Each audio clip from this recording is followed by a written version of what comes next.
I know it sounds ridiculous. The danger exists all around us. And once you recognize it, it's hard to understand. I cannot be the only one who's experienced this. I'm in my 4th year of college at a state university, and I'm still living in my dorms. My roommate was an influencer. She has a lot of followers on all of the major sites, and I don't want to expose her here, so let's just call her Rumi.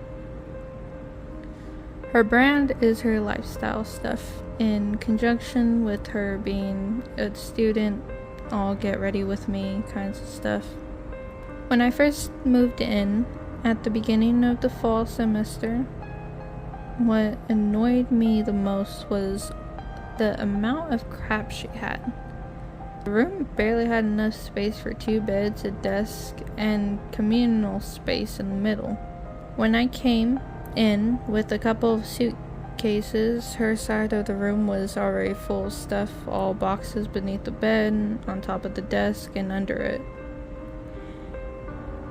Stacked up against the wall, and up in the middle point of the room, on which the other side was my half. It was like an episode of Hoarders or something. Some of the boxes were open and they were full of clothes and makeup and hair stuff. Rumi arrived a couple hours after I checked in to the room and had been unpacking. She was pretty, about medium in size, and her outfit matched her shoes and accessories. Our first conversation went exactly like this. Hi, it's nice to meet you. I'm Nicole. I just checked in and I'm going to be your roommate for this semester. Sorry that my suitcases are sticking out in the middle. I'll pack them up soon. Nicole, I'm Rumi. It's nice to meet you. Let's get dinner. I have a sponsorship at the place downtown, so the meal will be comped. Are you okay if I post a meeting the roommate selfie? Oh yeah, that sounds okay with me. Let's go eat then. Are you on Instagram or something? I'll add you. Yeah, I'm everywhere. Hang on, let me change my headband. I already posted myself wearing it today. I need something kind of nostalgia, like blueberry mocha combined with Y2K kind of culture. Hang on. Do you mind putting your hair up?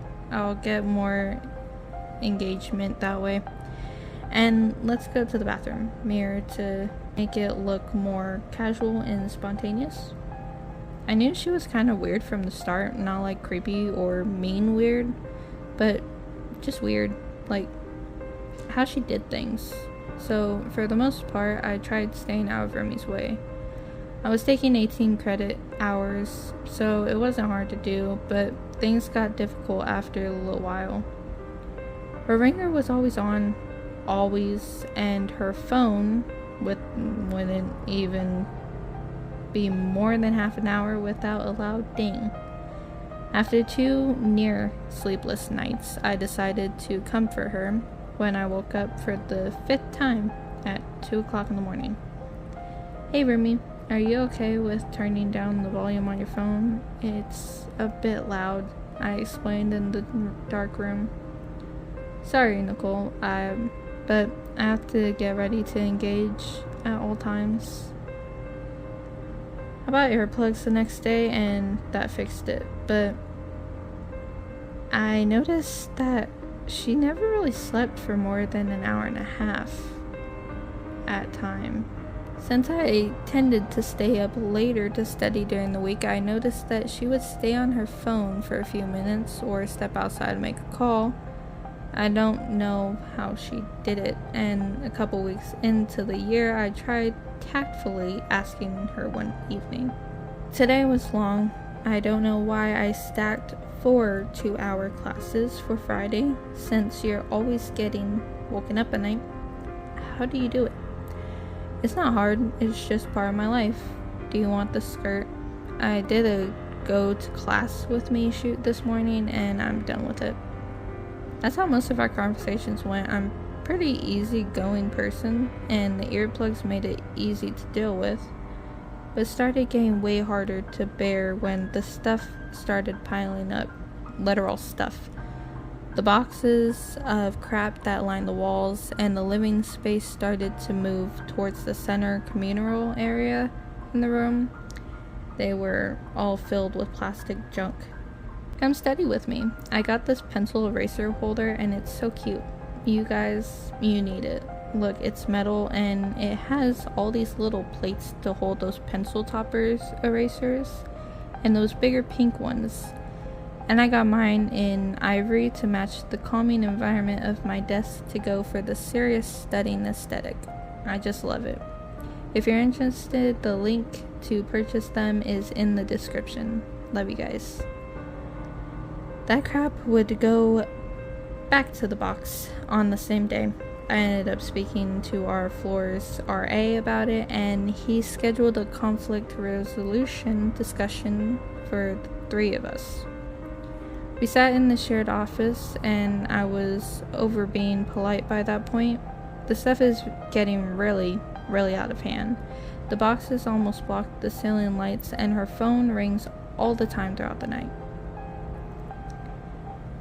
It didn't encroach her on her space, and I'm a content creator, and half of the room is my space. I need my stuff to make content. Well, the contract states that you guys' space is divided down the middle. Let's go look and see if your room violates that. No, it wasn't. One half of the room was just turning into a void of crap. Since she wasn't breaking the contract rules, it was declared fine. I wanted to rip my hair out. Rumi gave me kind of a sad look, and after that, it started getting worse. She stopped going to class. On the days of the week when I left before the sun came up, she'd be sitting at her desk chair on her side of the room, filming herself opening a box. And when I came back into the room in the afternoon, she'd still be there, opening a different box. The ring light around the phone would illuminate her face in the dark room, eyes boring into it as she spoke. Oh my god, guys, look at this gorgeous pendant. The gold plating just screams hot girl autumn. It's a must-have for anybody as a college student. I feel like it just ties all of my stuff together, whether I'm going out with roommates or for the evening, or just going to class on a low event vibes kind of day. The circular shape and floral embellishment ties it together into a really defined kind of thing, and the simplicity of it matches your style, whether you're into the alt girl vibes or Y2K girl vibes or clean girl aesthetic. Then I'd hear the rip of the package tape, a breath, and the same words again. Oh my god, guys, look at this off-white pencil holder. Oh my god, guys, look at this sunset orange organic nail polish. Oh my god, guys, look at this wood-carved earring set I got from the online boutique. The words came out of her mouth smoothly and robotically, her voice high-pitched and monotone. My stomach turned every time I walked into the dorm. She needed some sort of help. I got into the habit of asking her if she wanted to go out or needed help with any homework or anything, and she just turned in the chair and just looked at me, eyes unfocused. I ended up contacting the RA again, and we meet in the dorm. When he'd walked in, she paused her filming, and when he asked if she was alright, she'd nod and say yes, still in the high-pitched monotone, like she was recording a meet with my RA with me. She gave bland, sensible answers to a few questions, and he shrugged at me and left. There wasn't much left to do. I started throwing away stuff. The boxes had already been opened with the crap neatly put back inside. She never seemed to mind. It was like bailing water from a flooding room. Even after making several trips to the trash chute a day, it didn't seem to make any difference. One of the worst parts was how they clogged the doorway. The packages always arrived right at the door instead of going to the mailroom. I always seemed to miss the deliveries, only once a few weeks ago. I saw the back of a man dressed in gray dropping off a box without label. I tried waving him down to talk to him and figure out how on earth she was getting multiple deliveries straight to the room a day. But his worker boots rounded the corner before I could. Rumi filmed through the night. I had to shove my earplugs in as far as I could, and she didn't stop. Her eyes bored into the light and her lips moved to the smile and speak, but she barely blinked. I never broke eye contact with the camera. I had pulled my blankets over my eyes to block out the outline of her lit up, smiling face from behind my eyelids. About a week later, when I woke up, got ready for class, and opened the door, it was completely blocked by cardboard boxes. That's when I fucking lost it. I almost broke a tendon when I threw my head back and groaned in pure frustration. I threw the stupid boxes off the railing. I kicked them till my toes were bruised. My weird, dumb roommate filming nonstop and not letting me sleep or have friends over or even leave the fucking dorm without her packages filled with plastic shit that nobody needs getting in the way. I hated her. Once a couple of neighbors had seen me lose my shit, I stormed back inside, blood boiling. The room seemed smaller than ever. $5,000 a semester for a tiny room with a crazy roommate? Nice. Roomy, my voice was too loud for the room. I didn't care who else heard. I can barely get out of the damn room. Get the shit over here. Nothing stopped. She just kept talking and into the light. She had stopped blinking. I walked up behind her and shoved the chair forward. The legs wobbled. She didn't move. She still didn't give a shit that she was the biggest pain in the ass I'd ever had. Her head stayed rigid, never moving an inch. What the hell? The blood pumping through my veins slowed. She would not move. Rumi, this is weird. Get the hell off the chair and move your shit. You've been recording yourself for days. I don't know where this stuff is coming from. Come on, please get up. Oh my god, guys, look at the name embossed luggage tag. Made up of durable, soft pleather. It can hold its shape while serving as a zip tie. I tapped her shoulder, stiff, not soft, grabbed it and shook. She just kept talking. Her body was rigid. I've only touched one dead person before. We went to wake, and my mom told me to pick up his hand at the open casket. It was hard and stiff like a doll's. Rumi had a dead body. My stomach dropped. I reached for her hands to drag her as she presented the luggage tag to the camera. Still warm. The moment I took them in mine, they froze in midair. Elbows bolted to the desk and her fingers clenched tight around the tag. Bending down a little, I was scared to get close. I scrambled for her phone and hit the side button, turning it off.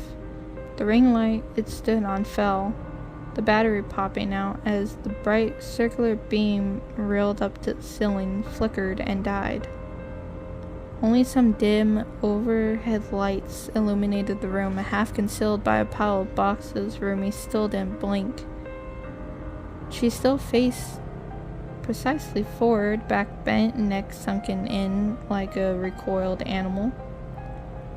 She turned her head towards me, her neck cracked. I took a step back and yanked my hands away from her as she clenched them tight in mine.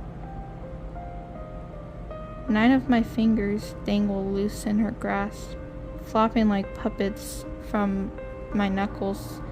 It took a second from the scorching pain to register. Fuck, what the fuck? Help, somebody help. Oh my god, guys, look at these fingers. They're limp and soft.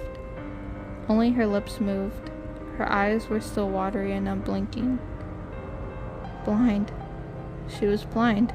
I pushed myself forward and whacked my head against hers and kicked the chair back and felt the most pain I had felt in my life.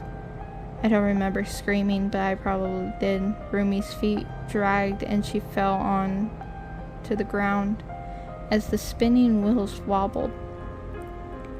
She turned her dead-eyed head towards me and I ran out the door as fast as I could. I couldn't look down at my hands now. I crooked it with my elbow. A pile of boxes covered the doorstep, standing up high over my head. The footsteps started behind me.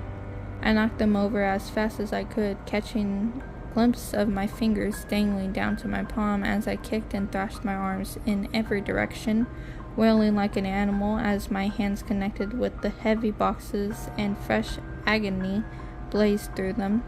Slivers of sunlight peeked in and widened until I could break through. The steps reached close and I could feel her fingers glazing my skin just as my feet hit the cement floor.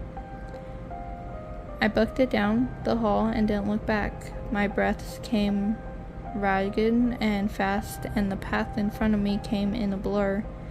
And as I carried around the corner at the stairwell, I reflectively reached for the handrail and heard myself cry out before I felt the searing scrape on my swollen, dislocated joints. My knees turned to jelly, but my legs kept going, unable to stop, and I tripped on the last 2 steps. I couldn't hold my arms out. The air came in rusting, sputtered as my chest hit the ground, and felt a tremor run through my jaw. A sharp pain dug into my ankle. I tested my arms and pushed my elbows against the ground, my fingers dangling helpless. I couldn't put weight on my hand and get up. I took a deep breath. Help. The first floor of the biggest dorm on campus is usually busy and always has at least 1 or 2 people standing around. It didn't cross my mind why I didn't see anyone on my floor or the first that day. I was head down and my left foot hurt almost as much as my hands. A pair of gray work boots crunched in front of me. I looked down first. There was blood on the floor and my face felt wet. My neck hurt too much to look up, so I never saw his face. He helped me stand and we ended up in a delivery truck filled with cardboard boxes. I don't remember much after that. I think I passed out when I sat still and got a good look at my fingers, swinging loose. All I can think of is the workman in gray asking why there were so many boxes and saying how my roommate wanted to kill me. All he said was she's a hard worker, running her personal brand. Content creation requires a lot of dedication and following the acronym. Don't give her a hard time again, or you'll learn more than you want to know about the business. I didn't press charges. I came out of the hospital a couple days later with a bandaged hand and a swollen ankle. It took me a few weeks to go back to school, and I never went back to the dorms. My RA and parents took my stuff from me. There was only 1 box in the room when the inspection was conducted, and Rumi was recording a video on multi-purpose branded bandages with it. Nothing wrong had happened besides me being clumsy. Sometimes when I close my eyes, all I see is Rumi's watery gaze. I don't go out much now.